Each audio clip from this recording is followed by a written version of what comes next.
US moves to loosen crude oil export rules. Thank you for joining us for another Bank of Cardiff newscast. For the first time in nearly 40 years, the Commerce Department ruled that 2 US companies can export condensate. Now that's a type of crude oil previously banned from sale abroad. Insiders explain that shipments are likely to be small, but they could serve as a valuable precedent to allow broad exportation of US unrefined oil products. While this appears as the government playing favourites for now, any move to allow markets to function without government intervention should be viewed as positive.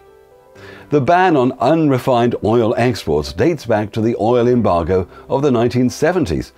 Over the past 40 years, the law benefited large firms that could produce crude oil and then refine it prior to export. Now, smaller producers, including Pioneer Natural Resources Company and Enterprise Products Partners LP, involved in the hydraulic fracturing boom, often called fracking, can better compete with vertically integrated giants like Chevron and ExxonMobil. President Ford signed the EPCA bill into law following the 1973 embargo, which first exposed the issue of US crude oil dependency. Oil prices spiked, tanking the domestic economy, the transportation industry, and stoked inflation, which wouldn't be beaten until well into the 1980s. The protectionist EPCA had a few positive side effects like higher fuel economy standards and the creation of the Strategic Petroleum Reserve, or SPR. SPR sites around the US were topped off with oil in 1977 and would not be tapped until 2025, with the exception of some tiny releases to combat disasters like Hurricane Katrina in 2005. Well, a more free market approach to crude oil exportation bodes well for the fracking boom. With recent improvements in technology, oil reserves held in shale deposits have been more easily tapped by US energy companies, namely in North Dakota and Texas. The recent relaxation of EPCA by the US Commerce Department specifically approved condensate or unrefined crude that comes from Texas shale oil. The small producers involved in this rapidly growing industry are first movers to lobby Washington to allow exports of the specific product they extract from the ground. Larger players are slower to identify new trends and take steps necessary to remove political headwinds to their businesses.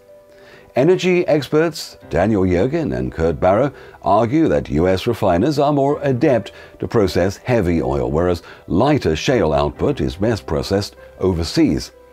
In their commentary published by the Wall Street Journal, both argue that allowing exports would enable light oil producers to get world market prices, and their revenues would flow back into higher investment in domestic production. Well, energy analysts concur that by easing export restrictions, production should increase to better regulate global oil prices. Furthermore, as globally earned revenues are repatriated to the US, plant investment in long-term assets could boost economic growth here. Now, on our website, you can actually listen to Alan Greenspan's remarks regarding the stagnating US economy and how investment in long-term assets could lift US GDP.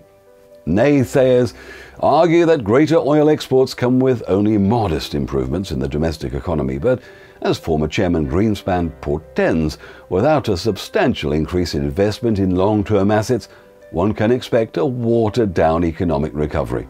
A more relaxed attitude towards domestic crude exports could provide a much-needed secondary stimulus the recovery needs. In a recent report, a PDF by the American Petroleum Institute, the Oil and Petroleum Lobby Group argue that each direct job in the oil and natural gas industry supported approximately 2.7 jobs elsewhere in the US economy, and that was 2011. Well, that's all for now. Join us later this week for another Bank of Cardiff newscast.